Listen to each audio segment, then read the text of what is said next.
আকাশে ওড়ার স্বপ্ন অনেকেরই, স্বাদ আর সাধ্যের মধ্যে বিরাট ফারাক থাকায় তা মেলাতে পারেন না অনেকেই। সেখানে নিম্নবিত্ত পরিবারের ৩০টি শিশু উড়োজাহাজে চড়ে ঘুরে এলো কক্সবাজার। নভোএয়ারের কর্তারা বলছেন, স্কুলে যাওয়ার সুবিধা বঞ্চিত শিশুদের স্বপ্নকে বড় করতেই তাদের এমন আয়োজন। পারভেজ রেজা রিপোর্ট। এই শিশুদের কারো বাবা রিক্সা চালক, মা অন্যের বাসায় কাজ করেন, কারো আবার বাবা থাকলেও তা না থাকার মতো। বেশিরভাগেরই বসবাস করাইল বস্তি বা তার আশেপাশে। নুন আনতে পান্তা ফুরালেও তাদের অভিভাবকরা বাচ্চাদের স্কুলে পাঠাচ্ছেন।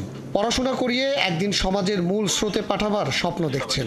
শিশুদের সেই স্বপ্নকে বাস্তবসম্মত করতেই নভোএয়ারের আয়োজন ড্রিম ফ্লাইট বা স্বপ্নের উড়ান। শিশুদের অভিব্যক্তি বলে দিচ্ছিল তারা কতটা পুলকিত ছিল প্রথমবারের মতো আকাশে উঠতে পেরে। ছোটবেলায় আকাশে প্লেন উঠতো আর আমার ইচ্ছে করতো যে আমিও একদিন বড় হয়ে উঠবো। বড় হয়ে ডাক্তার হতে চাই, কিন্তু আমার প্লেন ওঠার শখ ছিল, সেটা পূরণ হলো আজকে। অনেক বাড়ি দেখলাম, পুরো শহর আর অনেক বাড়ি আর অনেক নদী আর অনেক বালি। আর সাগর পাড়ে এসে তাদের আনন্দের মাত্রা আরো বেড়ে যায়। কেউ পানিতে হুড়োহুড়ি, আবার কেউ বা বালিয়াড়িতে ঘর বানাতে ব্যস্ত। জানালা দিয়ে যখন এই বীজটাকে দেখছি তখন খুব ভালো লাগছে।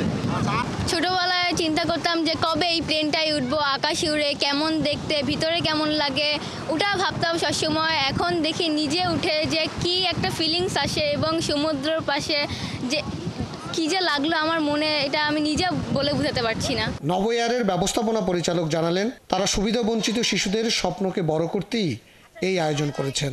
ওরা যেন বড় একটা স্বপ্ন দেখতে পারে, সেই স্বপ্নটা দেখার এই পদক্ষেপ। এটা ওরা আরো বড় স্বপ্ন দেখুক।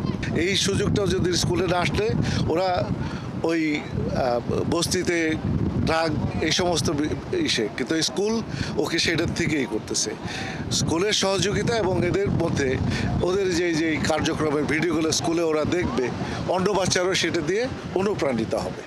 দেশের বড় বড় শিল্প গ্রুপ তাদের সামাজিক দায়বদ্ধতা থেকে সুবিধা বঞ্চিতদের পাশে দাঁড়ালে দেশের অনেক সমস্যার সমাধান সম্ভব বলে মনে করেন সংশ্লিষ্টরা।